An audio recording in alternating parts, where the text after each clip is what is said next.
RFM Matin. émission bi yee waa Sénégal. RFM Matin 8h jot na El Hadj Assane Gueye yegsi na ci xabaar yi ci wolof ci gàttal salaamaaleykum El Hadj. waaleykum salaam Hadj Babacar ñu ngi lay ziar ñëpp ñu ànd ak RFM di leen ñaanal jàmm yi sàkku ñaan ci ñëpp xibaar yi ak tàmbaliwaatu liggéey diggante Dakar Ziguinchor bu bateau bi di Jamboñ ca googu diwaanu bët Saalumu Sénégal ab diir ak taxaw ndax jàngoro coronavirus tàmbali gi tey ci talaata ji terewul matuwaay jël nañu ko muy ci Ndakaaru di foofee ci Ziguinchor ngir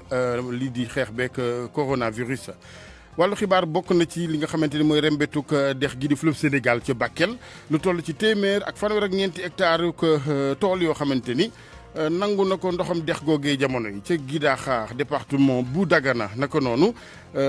dex gaa fa tëradi génn lalam ba juróomi mètre dox diggam ak dëkk ba waral njaaxlem askan wa leneen ci xibaar ñaareelu xaaj la bu PUDC li jëmmal tàmbali gi président Sall def na ko ci kaw tukki yu mu doon amal ca diwaanu Saloum tournée bu jeex démb ci altine ji ci technique bi Abdoulaye Diop.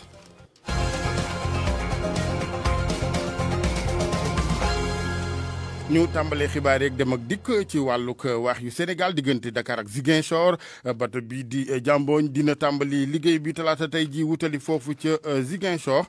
ni ñu ko waxee ci njëlbeenu xibaar yi nag lu jëm ci wàllu matuwaay lépp jël nañ ko ngir wàccoo ak digley kër docteur loole bokk na ci li nga xamante ni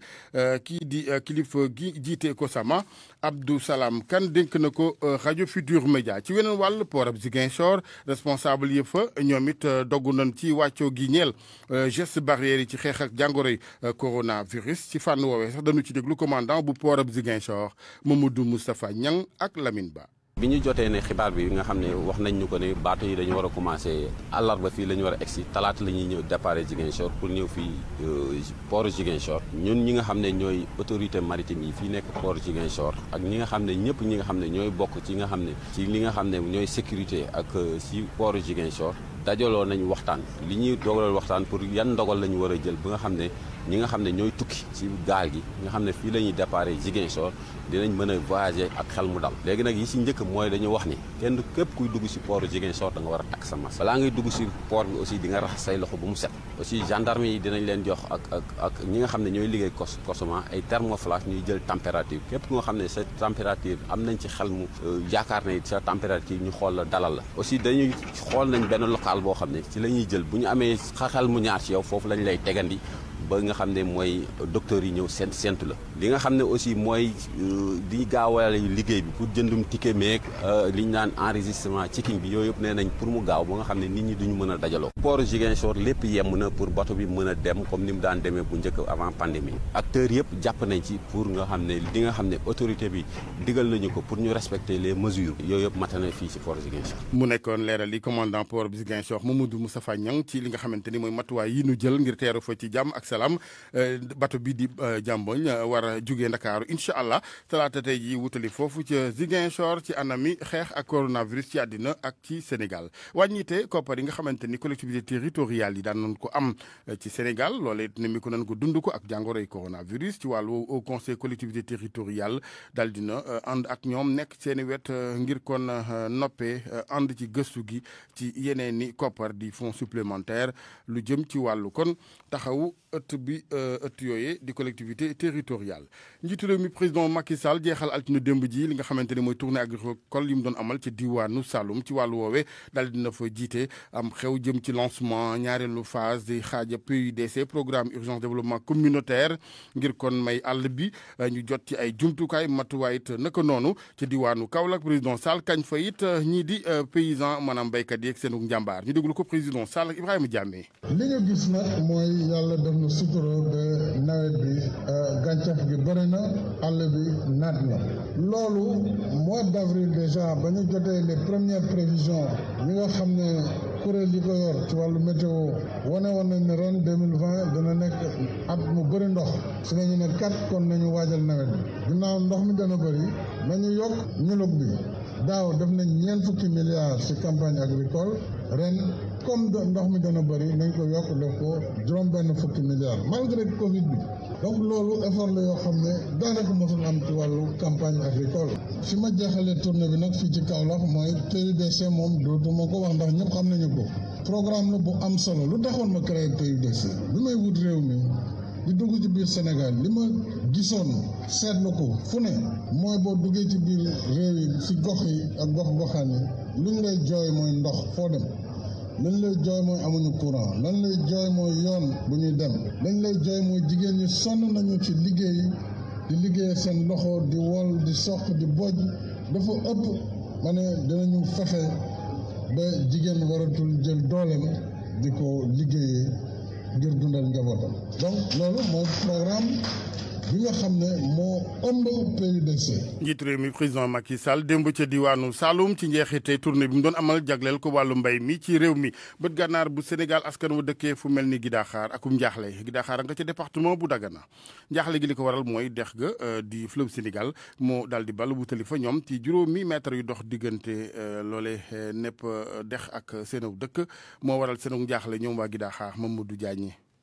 ginnaaw taw yu métti yi ñu nemmeeku fii si biir département bu Dagana dex gi nar na jël dëkk bi di Gidaxaar nekk benn dëkk boo xam ne mi ngi nekk si commune bu Bokhal te digganteem ak Richard Toll toll si juróom-ñaari kilomètre situation bi lay jaaxal loolu kii di Jibi Jaw nekk kenn koo xam ne dafa dëkk si village bi lee moom mi le sax mi ngi yuuxu wàllu. dëkk bi yëpp ndox la surtout nag benn part ba nga xam koy teg dex gi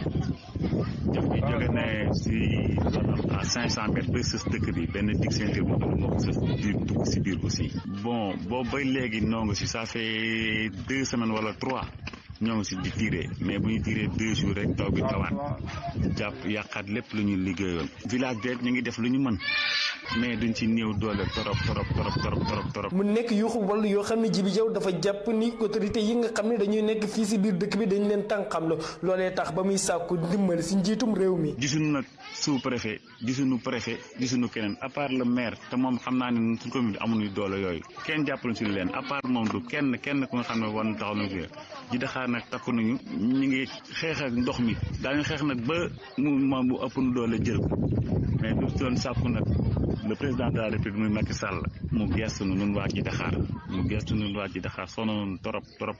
ñu jàppale nu. laata réaction gouvernement bi askan wi yeewoo fii si biir Gidaxaar ñi ngi sàkku ndimbal si responsable politique yi ak waaye defal yàlla yi féete fii si biir département bi ngir ñoom ñi lay ñu mën a génn si situation bi lee Mamadou Diagne fii si Gidaxaar ngir rajo Futur Média. jërëjëf Mamadou Gidaxaar la kon ngeen ko déggee du Gidaxaar ñu leen di ziar waa Bakel naka noonu mucc ñu ñoom ci tere dig fleuve bi di fleuve Sénégal téeméer ak fanweer ak ñeenti hectares yi suuf sunu fa bayoon la ndox yeen nangu foofee fa ñoom donte njiital SICAP moom dafa gis ne daal lépp nag du kenn ku cay njàkku mooy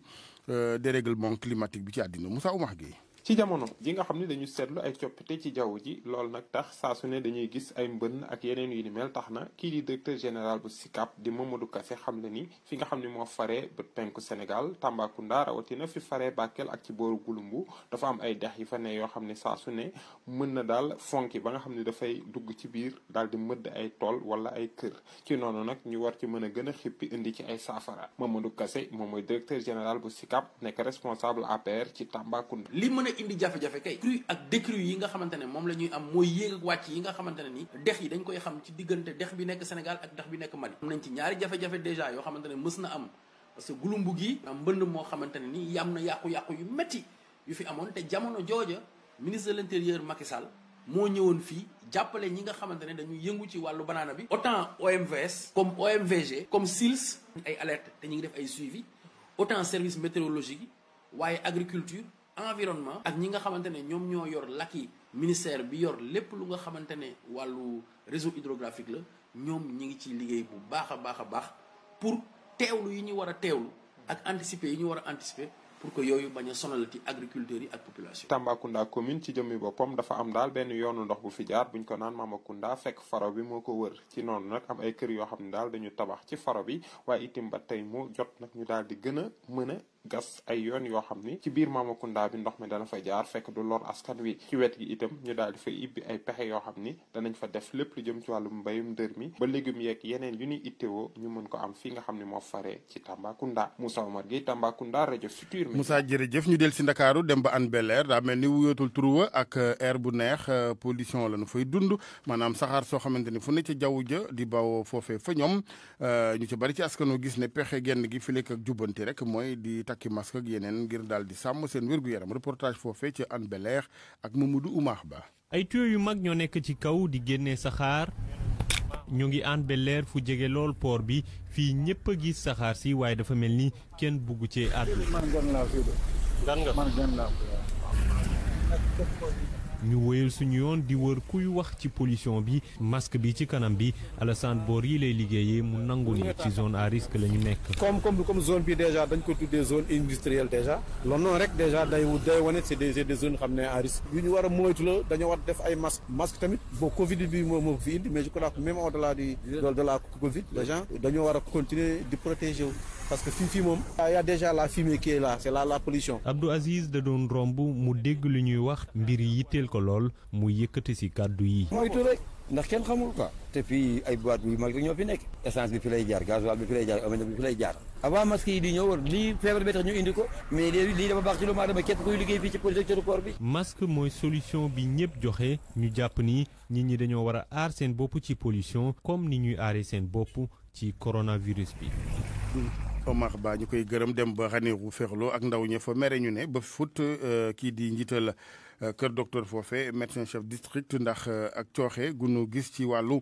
yorinu ko pajum askan wa foofe waral ndaw ñuy sàkku départ am ñu ngi ko xamle ci ndajeek taskatu xibaar yi ginnaaw ba préfet tere seenub marche Ali Bandel ñëw. mbooloo mu takku la ñu woote woon ngir dajak taskatu xabaar yi wane li leen naqari ndaw yi bootu ci ab collectif li ñuy ñaawlu moo di ni seen médecin chef de district sanitaire bi dëkkee ak ñoom réewul la muy nekk ci Ranérou te itam nee nañu day sàggane ñi nga xam ne dañuy tawat te yaakaar am paj ci district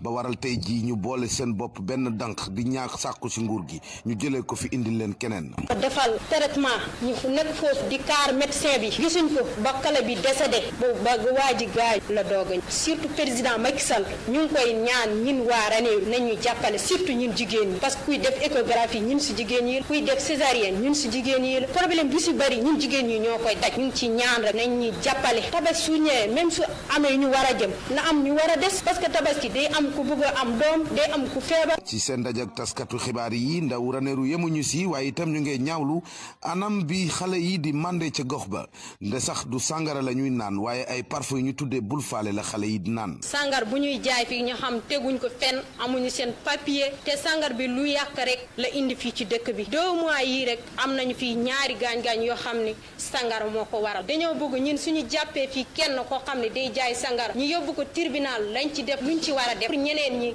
ñu bañ ci topp sàngar bul faale lor na waa Ranérou yàq na dëkk bi. marche de protestation lañu bëggoon amal ci mbedd Ranérou waaye préfet bu département bi génn arrêté interdire ko ñu mujjee ko nag waxtaan bu yaatu ak taskatu xabaar yi mbir yi amee ci teewaayu ay takk-der yi bawoo gendarme mu nekkoon seen naataango Ali Bandel ñaa fii ci doonu Matam RFM. jërëjëf Ali Bandel médecin chef district sanitaire bu Ranérou bi nu joxoñ ci seeni tuuma yooyu ndaw ak mer gi jëmee ci moom RFM Ali Bandel fexe jokko ak moom diggee gi mu def mooy réaction du ñàkk talaata ji mooy kon lii di gis-gisab boobu médecin chef ci boobu tolluwaay yi ci Ranérou RFM juróom-ñetti waxtu tegal fukki minute ak ñeent. pour man RFM mooy rajo bi gaaw ci xibaar yu wóor. RFM xibaar yu wóor te wóor. Ousmane Sonko góom la ci opposition bu Sénégal kaddu yi Mamadou Massaldi bokk ci front résistance nationale mu ngi ko yëkkatee ca Thiès sàkku na ci weneen wàll mu dakkali ŋàññam mu ne moom Ousmane Sonko. Mamadou Massaldi doon àddoo ci jamonoy xew jëm ci njoxem fukk ci moto pompe jëm ci askan wi lu leen di tàggaleeg waame ci diwaanu Thiès Mamadou Massaldi ak Cheikh Anta Diop. ci doomu Thiès ma gis jafe-jafe yu suñu mbokk yi di dund Thiès muy inondation bu metti bi nga xamante ne gis nañ ko Medina Fall Kawsara Këri Kaw Ngent Sompaate ak cité Ablaye Yax ma jënd ay moto pompe ñëw jox ko administration territoriale bi suñu gouverneur bi moo ko jiite mënoon naa def comme li ñenn ñi di def une forte mobilisation politique dugg fi nga xamante ne moo tax jël moto pompe yi jox ko responsable yu ma neex su boobaa non seulement maa ngi nax sama bopp mais maa ngi nax ñi nga xamante ne dama jóg pour dimbali leen ma jàpp ne politique boobu dafa war a wees parce que ab réew dafa mel ni ab kër dafa am bunt moo waral ma jël jumtukaay yi jébbal ko gouverneur pour mu jox ko les sapeurs pompiers am na ñoo xam ne dañ koy utiliser pour ay positionnement politique ku mel ne Ousmane Sonko mu war a taxaw apporter des solutions que muy ŋaññi opposition bi nga xamante ne moom nee na fa la bokk loolu war naa mun a tey xel askan bi tey xel nit ñi parce que sa gannaaw moo taxawoon ne ñi nga xamante ne ñoo yore Sénégal ñu soppi vision wu Sénégal tey bëggu investisseur bu taxaw bëgg a ñëw Sénégal nga taxaw ne ancien président yooyu muy Senghor muy Abdou Diouf wala Abdoulaye dañ leen war a fusiller tey nga ñëwaat di ŋaññi ñi nga xamante ne yéen a bokk kuréelu politique bi kooku war nañu xoolaat taxawaayam parce que dama jàpp ne politique war ñu koo nas si ay sos mane naa profité pour tontu ko xam na nag tekkaaralul yenn leaderu opposition bi du caagane dañ ko ragal wala dañoo ragal ay ñoñam fii dóor fay moo fi nekk wax ju ñaaw nag ñëpp a ko mën may wax Sonko nag na arrêté je suis membre du front de résistance nationale si toutefois que aussi mu yëkkatiwaat ay tuumaal teg ko si leaderu opposition bi dana xam ne lu mu yóbbante moom la jotaat.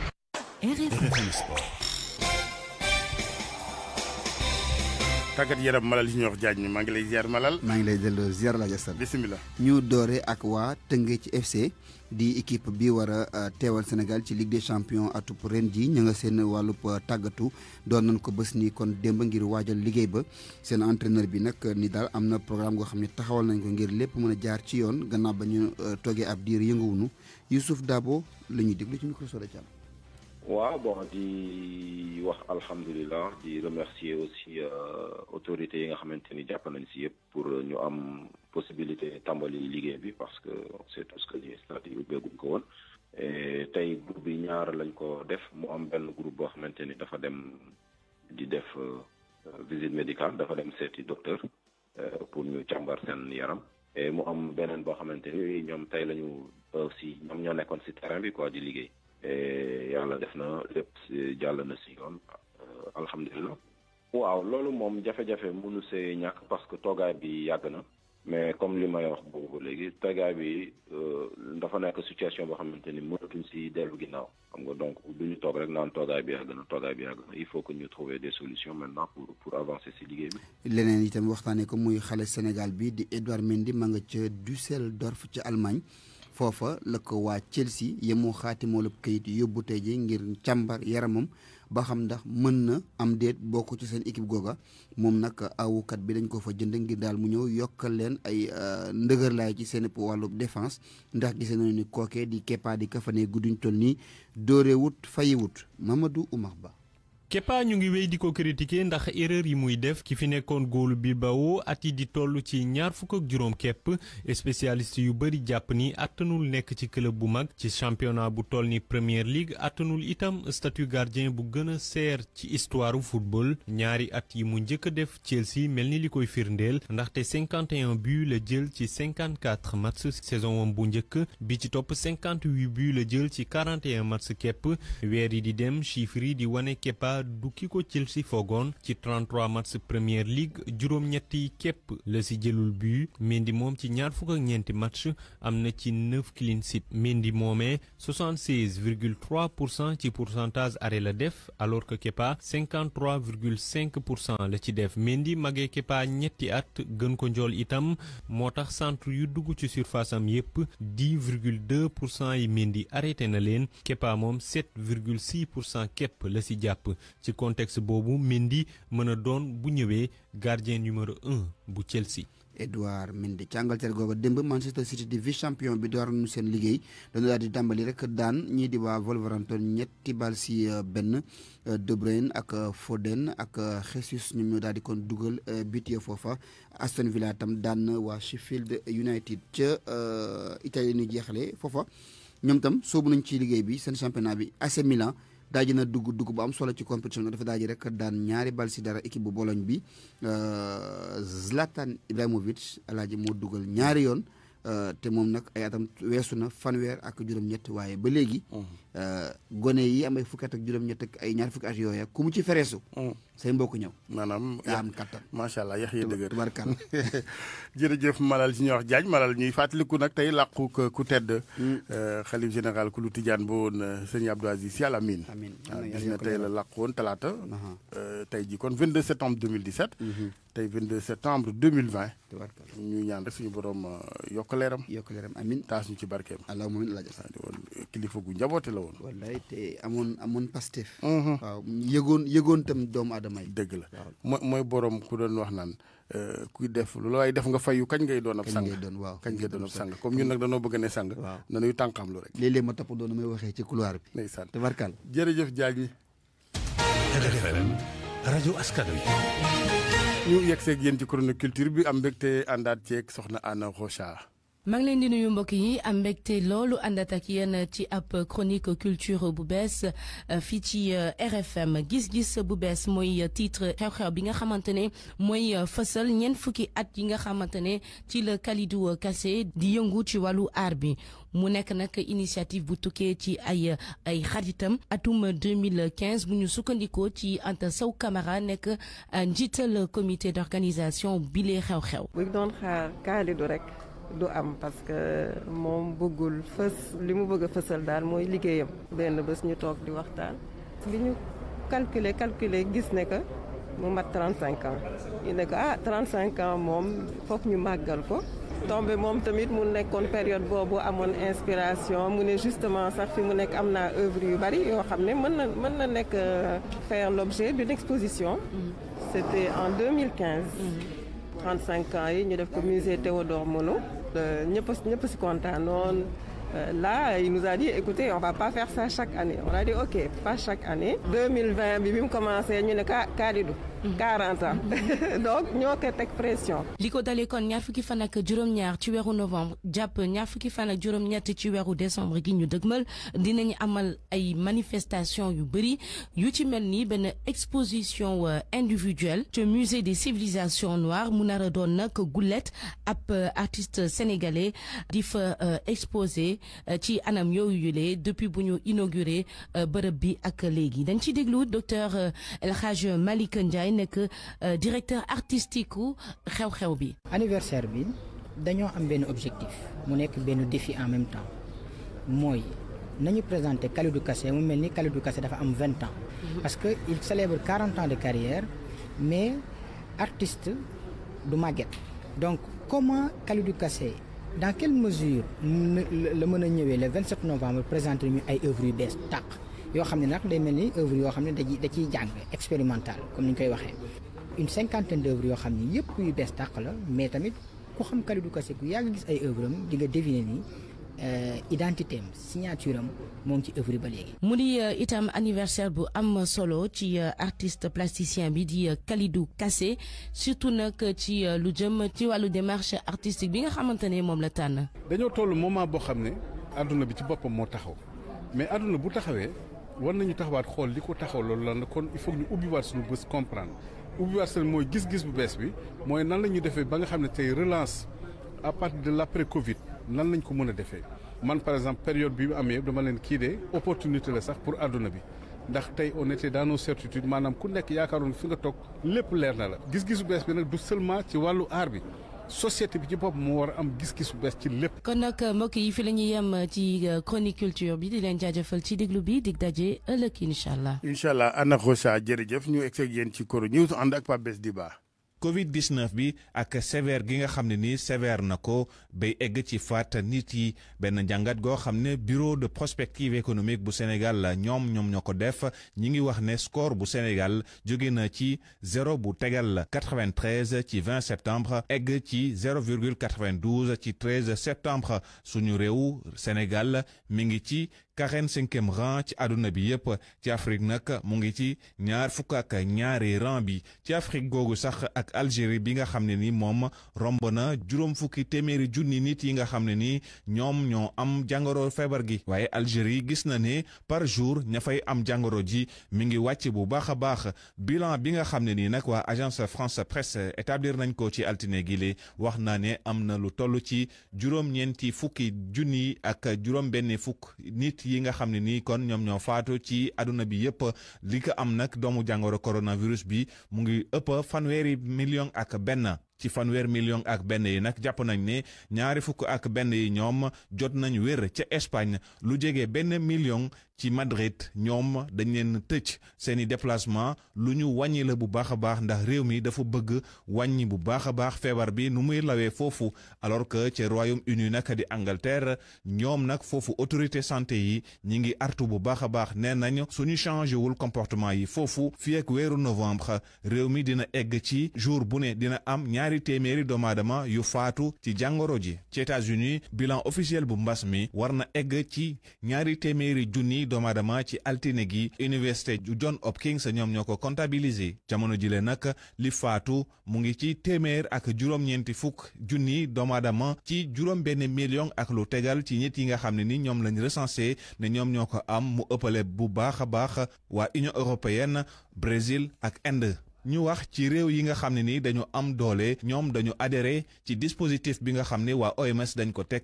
ngir yombal réew yu ndóol yi ñu mën a am ñàkk bi faj coronavirus liste bi nag génne nañ ko ci altine gile commission Union européenne ñoom engagé wu nañ ci ñaari fukk ak juróom-ñaari réew yi nga xam ne ñoom ñoo bokk ci commission bi ñu ne dinañ jàppale réew yi bu baax a baax nga boole ci Norvège ak Islande États-Unis ñoom dañu confirmer seen retrait ci OMS bokkuñ ci liste boobu naka Chine itam bokk ci.